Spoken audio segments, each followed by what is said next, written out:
10 November 2025 Delhi बॉम्बस्फोट आणि भारताला बसलेला हादरा।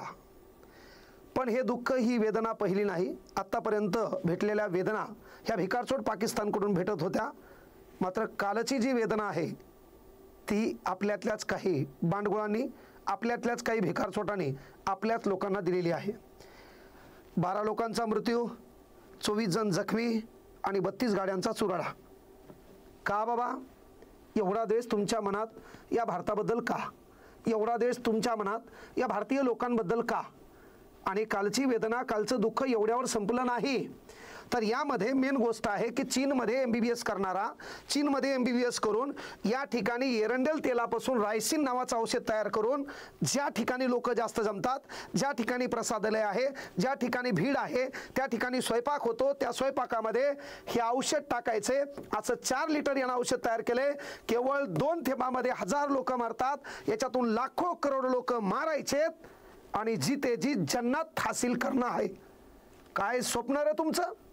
चीनमध्ये तू डॉक्टर होणारा डॉक्टर अहमद मुजुमुद्दीन सय्यद, अरे भिकार चोटा तिकडे गेला, तिथून MBBS झाला। ज्या देशानं आपल्याला खायला दिले, ज्या देशातल्या व्यवस्थेने आपलं संरक्षण केले, इस देश के बारे में गद्दारी की सोच तुम्हारे दिल में आती कैसी है?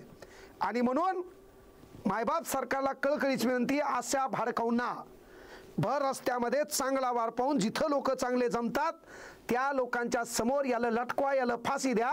आने वाली 7 पीढ़ियां उनकी सोचना चाहिए कि देश के बारे में बुरा सोचने वाले का ये देश क्या हाल करता है। ये जरूरी है। मारायचे किती लोक आहेत? लाखो करोडो। स्वप्न काय आहे? काहीच नाही। मनात पहिल्यापासून राग आहे, 1948चा राग आहे। भारतातल्या प्रत्येक प्रांतामध्ये हिंदू मुस्लिम एका ताटात जेवतात, सर्व धर्म समभाव, हे म्हणणं वावगं ठरणार नाही। पण या प्रांतात काही बांडगुळांना आजही देशाबद्दल राग आहे, देशातल्या लोकांबद्दल राग आहे, देशातल्या प्रतीकांबद्दल राग आहे। आजही त्या जम्मू काश्मीरमध्ये देशाचा तिरंगा ध्वज जाळला जातो, देशाचा तिरंगा ध्वज फाडला जातो, देशाचा अशोकस्तंभ तोडला जातं, देशाच्या मिलिटरीवर दगडफेक केली जाते। मग ते आपले कसे? अरे परक्यांना आपलं म्हणल्यानं आपलं होत नाही। त्याचं ज्वलंत उदाहरण ही बांडगुळं आहेत, डॉक्टर आहेत। काय अपेक्षा घ्यायची यांच्याकडून? चीनमधून MBBS करून एक औषध तयार करून लाखो लोक मारण्याचं षड्यंत्र करणारा हा आरामखोर गुजरातमध्ये ATS न पकडला, त्या टीमचं प्रथमतः अभिनंदन, कारण लाखो लोक मरण्यापासून वाचवण्याचं काम त्या टीमनं केलं। याच्या अगोदर 2020ला असंच ATS न धाड पाडली होती, त्याही ठिकाणी 10 लोक पकडले होते। माझा प्रश्न आहे, त्या 10 लोकांना भर रस्त्यामध्ये तुम्ही फाशी दिली असती तर कदाचित हे बांडगुळं वठणीवर आले असते। यांच्यात हिंमत वाढती काहून? तर आपल्या देशात कोणत्याही गुन्ह्यातून काही काळात एखादा आरोपी सुटतो, म्हणून त्याच्यात ती ताकद निर्माण होती। ती ताकद मिटवायची असेल तर भर रस्त्यात यांचा कार्यक्रम करणं काळाची गरज आहे। याच्यामुळं झालं काय? याच्यामुळं झालं काय? अमर कटारिया एक व्यापारी आहे, सायकलिंगचा नाद आहे, घरी वयोवृद्ध मायबाप आहेत, ही बायको आहे, 1.5 वर्षाची लेक आहे। हा एक व्यापारी आहे आणि यानं घरी मायबापाला सांगितलं होतं संध्याकाळी 10 वाजता पण चांगल्या हॉटेलला सर्वजण विथ फॅमिली जेवायला जाणार आहोत। 7 वाजता हा लाल किल्ल्याच्या समोर पोहोचलाय, कारमध्ये आहे आणि कारमध्ये बायकोसोबत बोलणं चालू आहे। तेव्हा क्षणार्धात बॉम्ब ब्लास्ट होतो, धाडकन असा आवाज येतो आणि त्याच्यामध्ये फोन कट होतो। अनावधानाने झालेला फोन कट जर नेटवर्कमुळे झाला असेल, फ्लाईट मोडमुळे झाला असेल, अनावधानाने बॅटरी डिस्चार्ज म्हणून झाली असेल तर त्याच्यानंतर पुन्हा फोन करून आपण घरच्याला कळवतो, पण तो फोन पुन्हा त्याच्या बायकोला परत आला नाही आणि त्या घरी याची बॉडी गेली। त्या घरच्याचं दुःख पहा, त्या लेकीचा बाप गेलाय, या स्त्रीचा नवरा गेलाय, वयोवृद्ध मायबापाचा लेक गेलाय। कोणामुळं? यांच्या डोक्यात फक्त देशाबद्दल असलेल्या तिरस्कारामुळं। हा तिरस्कार किती दिवस यांच्या डोक्यात चालणार? आणि म्हणून सध्याच्या काळात देश चुनौतियों से नहीं, इन सालों चुतियों से लढ रहा है।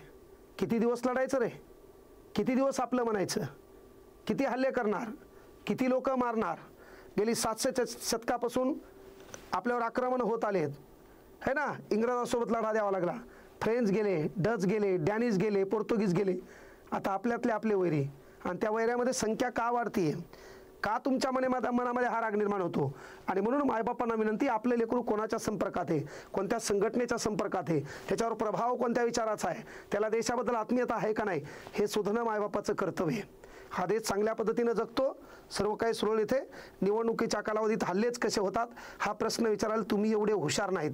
मग हल्ले होतात, हल्ले तिकडूनच का होतात हाही प्रश्न तुमच्या डोक्यात येणं काळाची गरज आहे. मग हे पैसे घेऊन हल्ले करतात का? मग जरी पैसे घेऊन हल्ले करत असतील तर यांच्या मनात देशाबद्दल प्रेम नाही का? यांच्या मनात देश प्रथम नाही का? आणि मग विनंती आहे मायबाप सरकारला, असे बांडगुळं ओळखा. एरंडल तेलापासून रायसिन नावाचं औषध तयार करून लाखो लोक मारण्याचं षडयंत्र या डॉक्टर अहमद मुजिउद्दीन सय्यदनं पाहिलं. कदाचित सत्यात उतरलं असतं तर आपण न्याय मागायचा कोणाला? 26 लोक गेले ना पुलवामाला, पहलगामला. काय झालं? पुलवामा अटॅक 42 जवान गेले ना आपले. 26/11/2008 गेले ना आपले 268 लोक. मरणारा सामान्यच होता ना. मग सामान्य माणूस या देशामध्ये मरायला जन्माला येतो का? व्यवस्था कुठं कुठं पोहोचणार आहे? आणि तुमच्या मनातला राग तुम्ही शांत कधी करणार? हा देश आपला कधी मानणार? हा प्रश्न अशा बांडगुळांना आहे. याचं समर्थन करणाऱ्या बांडगुळांना देखील विनंती आहे, तुम्ही देखील झोपेत मारणार. हा देश आपला आहे, तो कालही होता, आजही आहे, उद्याही असणार. आणि ज्या भारताबद्दल जो कोणी वाकडी नजर करण्याचा प्रयत्न करेल, ह्या भारतातली शांतता दुभागण्याचा प्रयत्न करेल, सरकार को मैं एक ही बोल रहा हूँ, तुम्ही पक्ष फोडता, आमदार फोडता, तसं अंधारून कसे फोडता, कसे मॅनेज करता, कुठं तुमच्या मीटिंग होतात हे जगातल्या कुठल्या मीडियाला कळत नाही, देशातल्या लोकांना कळत नाही. तसं काहीतरी करा, पण ज्याच्या डोक्यात देशातल्या व्यवस्थेबद्दल, देश मिटवण्याबद्दल डाळ शिजतात याच्या भागुण्यासहित काय करा, पलट्या करा, कार्यक्रम करा, डायरेक्ट ठोका.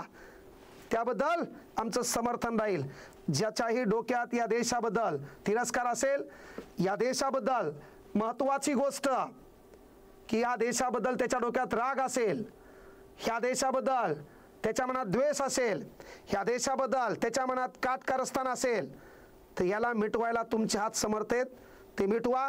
बाकी समर्थ जनता तुमच्या पाठीशी उभी राहील. फक्त बोलबच्चन तुम्ही कमी करावं, बोलबच्चनाचं भांडवल करून मतपेटीत त्याचं रूपांतरण तुम्ही करावं नाही, एवढीच तुमच्याकडून अपेक्षा करतो. शेवटी भारत माता की जय. जय भारत, जय संविधान.